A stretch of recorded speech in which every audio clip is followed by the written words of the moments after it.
আপনারা হয়তো একটা নিউজ গতকাল থেকে দেখছেন, আজকেও বাংলাদেশের প্রধান দৈনিকগুলো এই নিউজটাকে তারা তাদের হেডলাইন্সে রাখার চেষ্টা করেছে। এবং সবচেয়ে গুরুত্বপূর্ণ বিষয় যেটা, এই নিউজের শিরোমণি হচ্ছে সাকিব আল হাসান। যেই সাকিব আল হাসানের ইন্টারন্যাশনাল ক্যারিয়ারকে আমরা মোটামুটি শেষ হিসেবে পরিগণিত করেছি, একটা ফুল স্টপ দিয়ে দেওয়া হয়েছিল, সেই সাকিব আল হাসানের জন্য জাতীয় দলের দরজা এখনো খোলা। এই কথাটা বলা হচ্ছে সাকিব সম্পর্কে বাংলাদেশ ক্রিকেট বোর্ড থেকে। যেই বাংলাদেশ ক্রিকেট বোর্ড সাকিবের প্রশ্ন এড়িয়ে যেতে চায়, যেই বাংলাদেশ ক্রিকেট বোর্ড সাকিবকে ইররিলেভেন্ট মনে করে, যেই বাংলাদেশ ক্রিকেট বোর্ডের মহাজ্ঞানী প্রধান নির্বাচক বলে দেন যে সাকিব আল হাসান শুধুমাত্র ব্যাটিংটা পারেন, তিনি কম্পেয়ার করলে অন্য যারা রয়েছেন ন্যাশনাল টিমে তাদের থেকে খারাপ ব্যাটিং করেন কম্পেয়ার করলে, সে কারণে তাকে আসলে আমরা দলভুক্ত করি নাই। সেই বাংলাদেশ ক্রিকেট বোর্ডের পরিচালনা পর্ষদের সদস্য, সেই বাংলাদেশ ক্রিকেট বোর্ডের মিডিয়া কমিটির চেয়ারম্যান, আম্পায়ার্স ডিপার্টমেন্টের চেয়ারম্যান ইফতেখার রহমান মিঠু গতকাল সংবাদ মাধ্যমে জানালেন যে সাকিব আল হাসানের জন্য জাতীয় দলের দরজা খোলা। জাতীয় দলের দরজা খোলা মানে দরজা খুলে রাখা হয়েছে, সাকিব আল হাসান এখন এইভাবে হেঁটে হেঁটে হেঁটে হেঁটে দরজার ভেতরে চলে যাবেন, তারপরে খেলাধুলা শুরু করে দিবেন দরজার ভেতরে প্রবেশ করার পর। তাই কি? আসলে তাই না। সাকিব আল হাসান আবারও পিছিয়ে যাচ্ছেন। পিছিয়ে যাবার কারণ যেটা, সেটা হচ্ছে বাংলাদেশ ক্রিকেট বোর্ড বলে একটা কিন্তু করে আরেকটা, ভাবে আরেকটা।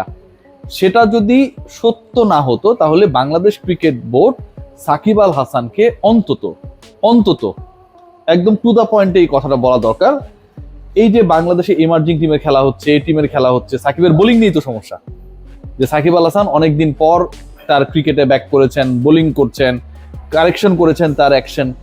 এই কারণে বাংলাদেশ ক্রিকেট বোর্ডের একজন ক্রিকেটার হিসেবে সাকিব আল হাসান তো পিএসএলও খেলেছেন বিসিবির থেকে এনওসি নিয়ে, এনওসি ছাড়া তো খেলেন নাই, তিনি তো আর আমেরিকান ন্যাশনালিটি না, তাই তো?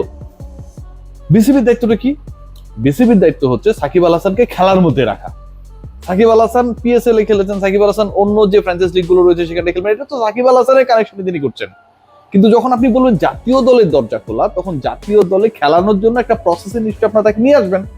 দুদিন আগে আমাদের বাংলাদেশ ক্রিকেট বোর্ডের সান্ডা গামিনী ডি সিলভা, তিনি এবাদতের সাথে খারাপ ব্যবহার করেছেন, তাই তো? এবাদতের জন্য তো জাতীয় দলের দরজা খোলা।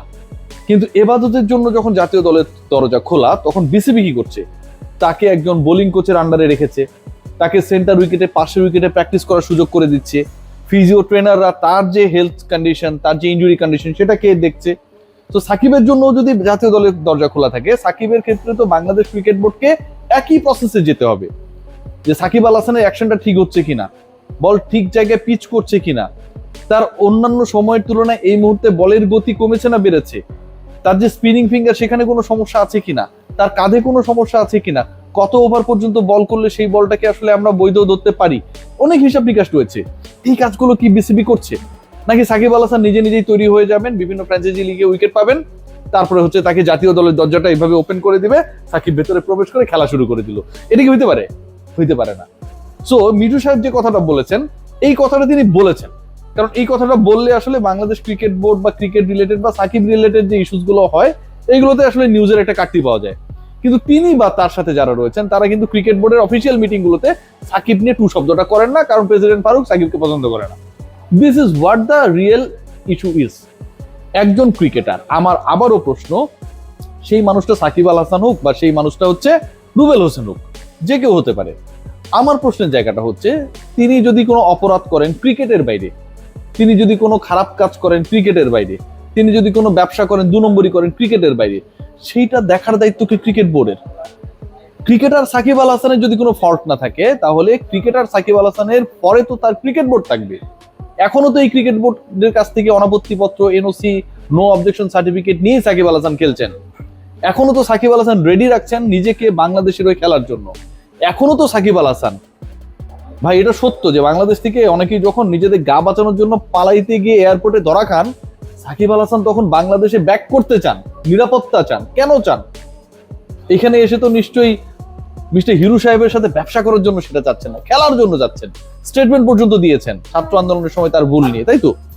সো অন্যরা যখন পালাতে ব্যস্ত, অন্যরা যখন বিদেশে যেতে ব্যস্ত, তখন সাকিব আল হাসান বাংলাদেশে ঢুকতে চান, খেলতে চান।